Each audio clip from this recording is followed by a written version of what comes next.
If you Googled moving to Milwaukee and landed here, you're probably picturing higher mortgage rates, a slower market, and homes sitting for months. But none of that's actually true right now. And I want to show you the real numbers before you make any decisions.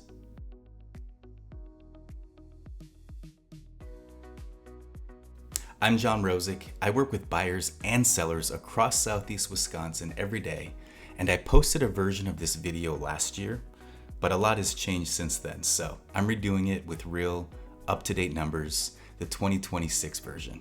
Let's jump in. Let's start with the thing everyone assumes is bad news, rates. As of this week, the 30-year fixed rate is sitting at 6.58% according to Freddie Mac's weekly average. A year ago, at this exact same point, it was 6.74%. So rates actually came down slightly over the last year. Not a lot, but if you've been putting off a move because you assumed rates only go in one direction, that assumption is wrong.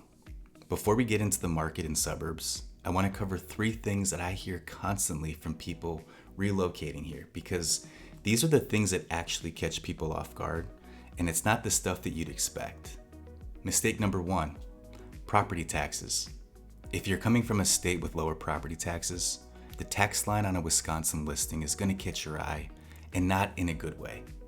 There's a home on 142nd Street in Brookfield that just sold for a little over $508,000. Just about the median price for these suburbs right now.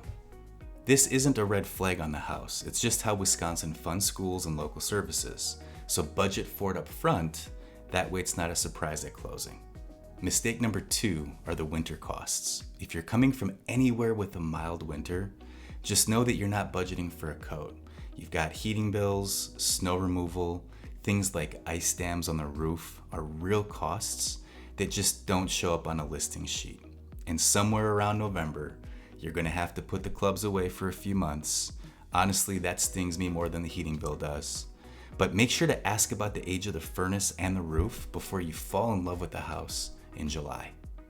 And mistake number 3, picking a suburb based off its reputation, not its commute.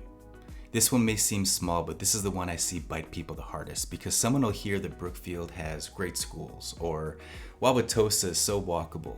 They put an offer in and then they find out that their actual commute at 5 p.m. is nothing like what Google Maps showed them at 10 a.m. So before you fall in love with the suburb, check it out at different times, drive it at rush hour. That'll tell you more than any online ranking will. Now here's what's actually happening in the market using real data through June 2026 for the suburbs that I'm about to recommend: Brookfield, Milwaukee, Waukesha, and Wauwatosa. Homes are selling faster than they were a year ago. The average days on market dropped from 14 days to 10 days. Inventory is actually up. Active listings rose about 7.5% year over year, so there are more homes to choose from. But here's the part that surprises people. Even with more homes on the market, prices are still climbing. The median sold price in these 4 suburbs went from $470,000 to $510,000. That's up 8.5% in the last year. The price per square foot is up a similar amount from about $239 to $260. And the mix of what's selling has also shifted. A year ago, just over half of the homes sold in these suburbs were in the $300,000 to $500,000 range. This year, that's down about 42%, and homes selling in the $700,000 to $1 million range have almost tripled. So if you're waiting for this market to slow down and get easier, the data says that's not what's happening. More inventory, faster sales, higher prices, that's a market still very much in demand. I get asked this question a lot. What suburbs should I move to? So let me break down 4 that I recommend the most and who each one actually fits. Waukesha. This is where I'd point most first-time buyers. It's the most affordable entry point of the 4. There's a wide range of starter homes, and the downtown area has really come a long way the last few years. Milwaukee. This one works for 2 very different buyers. If you want new construction at a more approachable price, it's here. If you're a move-up buyer chasing the lake life, it's also here. Same suburb, 2 very different reasons to look at it. Wauwatosa. This is my top pick for move-up buyers who want walkability and character. It's closer to the city, it has older homes with real charm, and it's priced accordingly. But I don't want to write off first-time buyers here because I've worked with a few. There are entry-level homes in Tosa. They just tend to move fast and get really competitive, so you need to be ready to act the moment the right one hits. And finally, Brookfield, the classic move-up suburb. Bigger lots, top-rated schools, and more space. If you outgrew your first home and you're ready for more room, this is usually where that search ends up.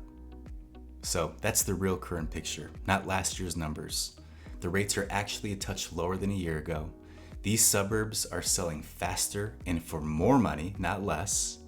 And where you should look depends on whether you're buying your first home or moving up into your next one. If you're serious about making the move, the fastest way to get real answers specific to your situation is to schedule a call on my website. The link is in the description, or feel free to call or text me directly.